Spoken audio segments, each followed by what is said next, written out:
Morning, class. Good morning, sir. First, before we start our discussion, may I request someone to lead a prayer? Ms. Ubalde, please. May I request everyone to stand up, sign out the cross of the Father, Son, and Holy Spirit. Amen. Lord, thank you for this wonderful day. Hopefully, this day, Lord, will be successful to all of us. This bless you in Jesus' name. Amen. Amen. Father, the Son, and Holy Spirit. Amen. Thank you, Ms. Ubalde. So, may I know who's absent today? None, sir. So, I'm so glad that no one is absent. So, please, round of applause. How are you guys? Yes, sir. Okay, Ramo, sa sa itong situation karon na natay pandemic. Okay, Ramo? Okay na lang. How about your guys? Inyong klase, inyong modules? Challenging. Challenging. So, excited na ba mo sa ato ang klase karon? Kang adlaw? Yes, sir. Gamay. So, atong topic karon is carpentry. So, specific in the personal protective equipment. Ano siya? So, naka-encounter na ba mo what is carpentry? Ms. Ubalde? According to my own understanding, sir, kay wala siyang skill trade na kung mag-construct ng constructions. So, you have point. Ang carpentry, guys, is na siya mag-build of houses with kang gamit ang tools na like wood, then more equipment na. So, ako ang topic karon is about din siya sa personal protective equipment. So, kana siya is all about safety precaution. Ano siya? So, before we start, may I show you the objectives? So, first, define personal protective equipment. Second, describe the different personal protective equipments and its usage. Express the value of using the different personal protective equipment in carpentry. So, before let's move to our small activity, short activity. So, I have an activity here, scrambled letters. So, inyo siya tagnaon guys, nakoy pictures and inyong ibutang kung asa jud siya kanang sakto, i-arrange ninyo. Okay? Yes, sir. Okay, sir. Na-board na mo guys? Gamay. Gamay? So, naay ko diri. Naay scrambled letters diri. Maklaro ra ka? Yes, sir. Maklaro ra? So, personal protective equipment. So, ang personal protective equipment is an equipment worn to minimize exposure to a variety of hazard. So, nakoy 5 kabok diri, and then nakoy pictures, and inyo ni siyang ipapikit kung asa ni siya na belong. Okay? Okay. So, akong i-distribute. Please. Please. Please, Ms. Ubalde. Please. Thank you. Wait lang. I will give you 5 minutes to think. That is the correct. Sir, confirm, sir. Kung saan Ms. Ubalde? Charlotte, sir. Without. Ito. Ay, magbutang ka, sir. Okay, ready na mo? Shades ulit para sa buta, sir. Ha? Shades para sa buta. Equipment na siya. So, ready na mo? Yes, sir. So, pag inyo na siyang ibutang dire sa atong activity, ay na siyang inyong isabak kung saan usage niya or sa iyahang purpose sa na equipment. Gets ninyo? Okay. Okay, so dapat namo dire sa tubangan na. Yayan ako isa ko. Sige. Say first, Ako may isa ra. ikaw. So, Now, the one I'm holding is goggles. so goggles mo nga. This one is egg gloves. Egg, Goggles. egg gloves. So goggles. So, para sa imo Mr. Errol, unsa man ang goggles? Para pa nila, sir. Di ka ma-physical o ka ng mga abog o ka ng gilabas. Gabas. Dok-dok. Masublag abog ang mata. Mata. So, naka-share point no. Kaya ang goggles is used to cover the eye. Kanang like splashes, di ba? Kaya naman na sa tuwang workplace, dili dyan na siya malikayan na na siya yung mga splashes yun, di ba? sprays, something ana. So second, who's holding the gun? Second number, Air plugs. Air Bilog plugs. ba na, sir? Yes, fire plugs and And apron. apron. So what is the use of air protector on or air plugs or the apron? Please face your classmate. Isubalde. I think air plugs is by the name of it is kanang protect sa imong air debris. Two sounds. Sa Loud debris noises. kanang air. Loud noises, Kuan. equipments.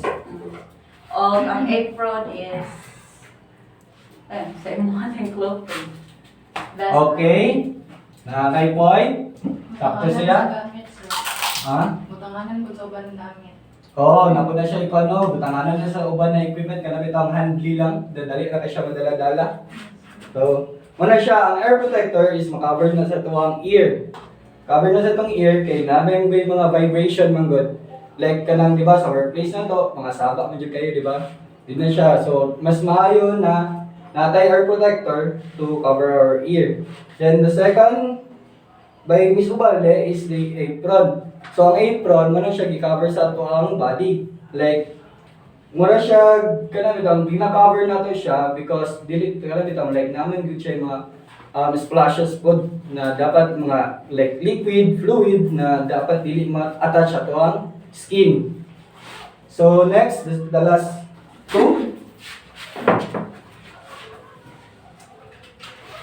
Gloves, Dahil wala na. face mask. So what is face mask and gloves? Kaan, sir, ka na. Face mask ko para matabunan yung mga ilong uba-uba. Dahil na. Ang gloves kay para dili ka masugsog. Sige, nasa point no. So on the last second picture is the face mask and the gloves. So ang face mask di ay ginagamit din na sa tuang face na ma-cover siya kay naman guna siya dili dapat ta ma-expose o kana bitang like spray na inana mga baho kay makadaot ng good sa tuang health. Then the last one is the gloves. So grabe kani kagamit ang gloves no to cover our hand. Like kani siya ginagamit jud nato ni siya always jud bisan unsa na trabaho kay makatoast or like makapan siya ano bitaw makalikay siya sa kanang makatusok or something bitaw na mga sharp na mga object. So, zaman guys, nalipay na sa atong activity. Yes, sir. So, mura man mo naluya. Yes, sir. Alive, alive. Yes, sir. So, let's go to our discussion.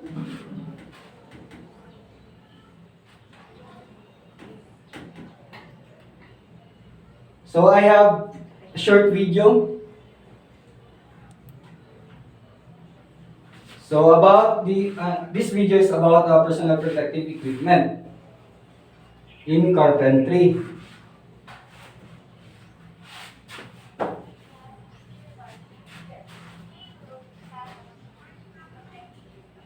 Kadungog lang guys. Nung ano, sir?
boots.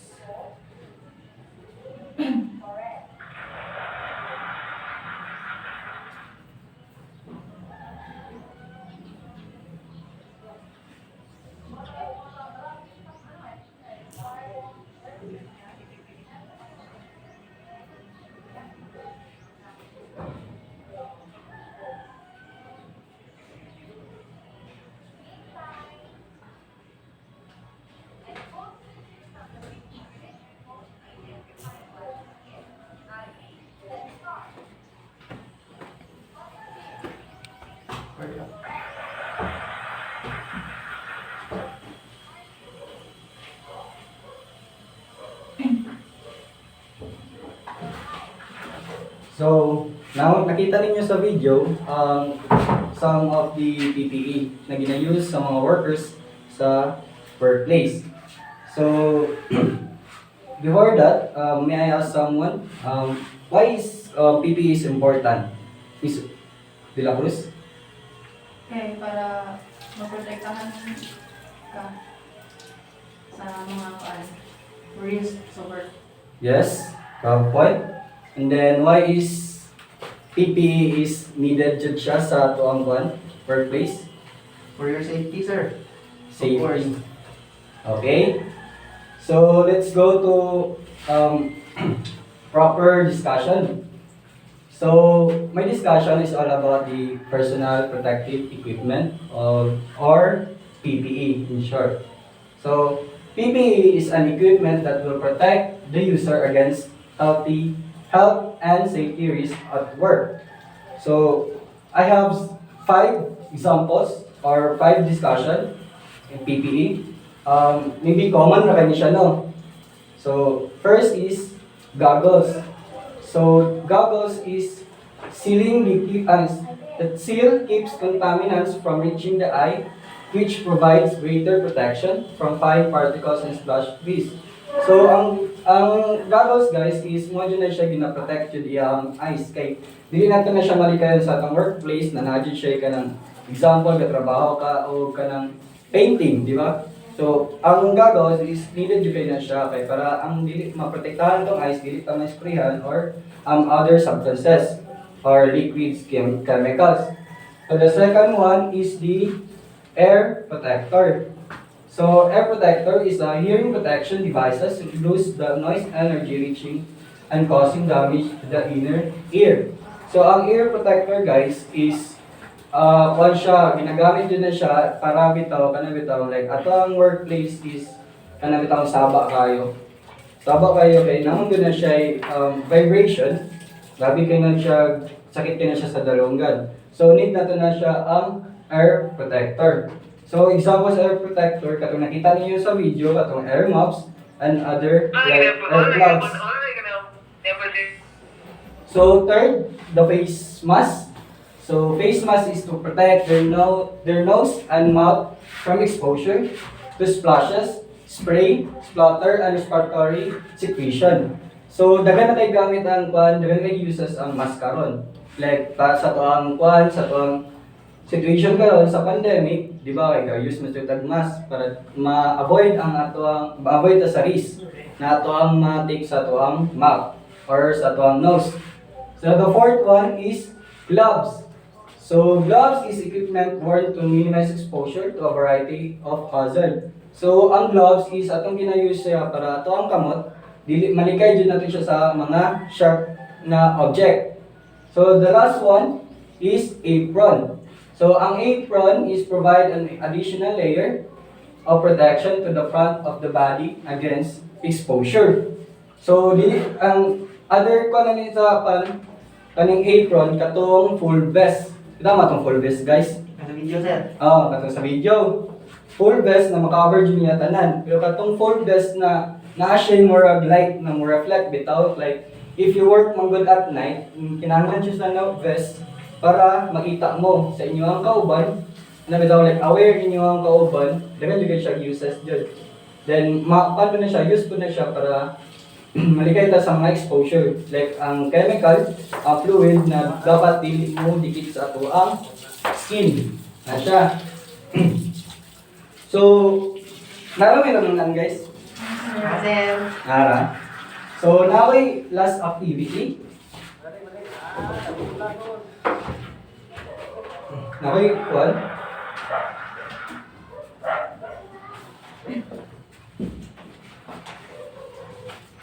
Okay lang guys. Pero class. Lalo muna kuan. Baka sir, hirap sa dano sir.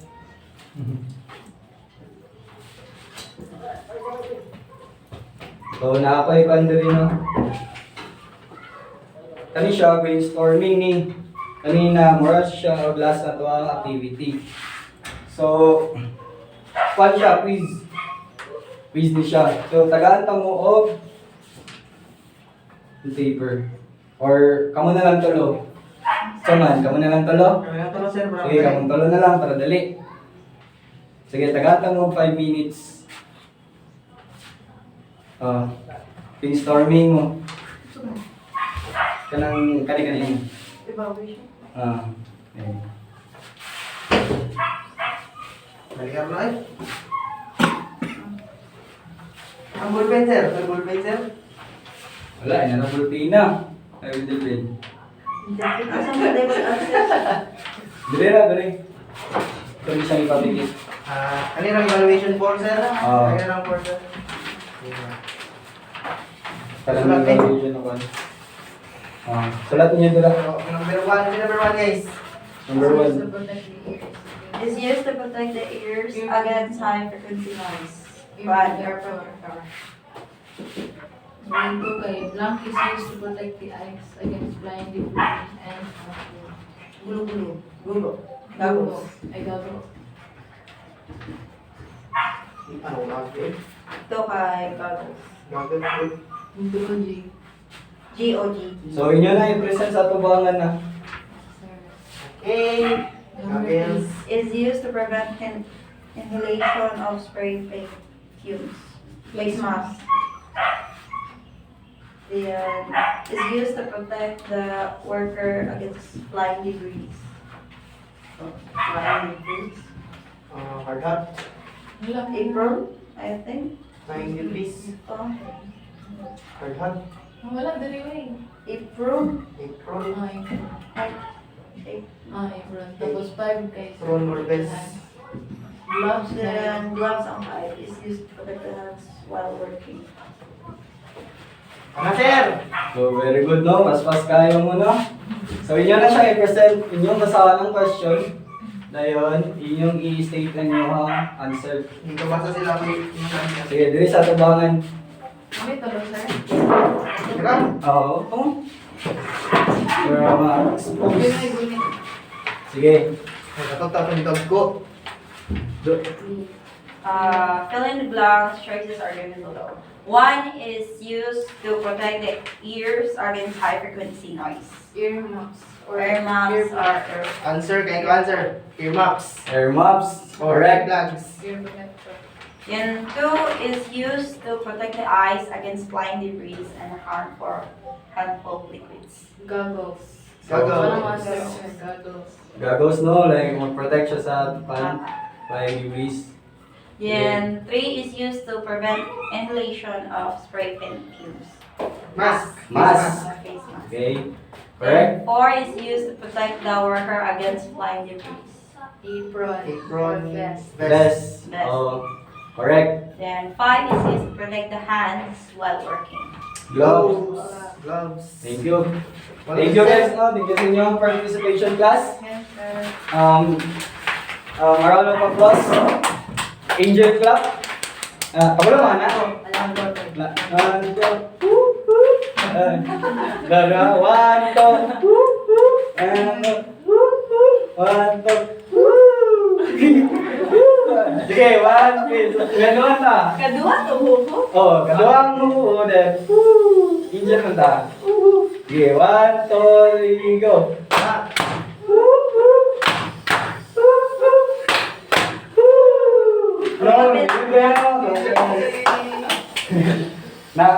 Naka-learn mo sa ato ang discussion about carpentry. Yes, sir. So overall guys, ang ato ang point ani sa ato ang discussion sa carpentry para makabalota sa ato ang workplace. Kana bitaw, dili lang ta trabaho na without knowing sa ato ang safety, di ba?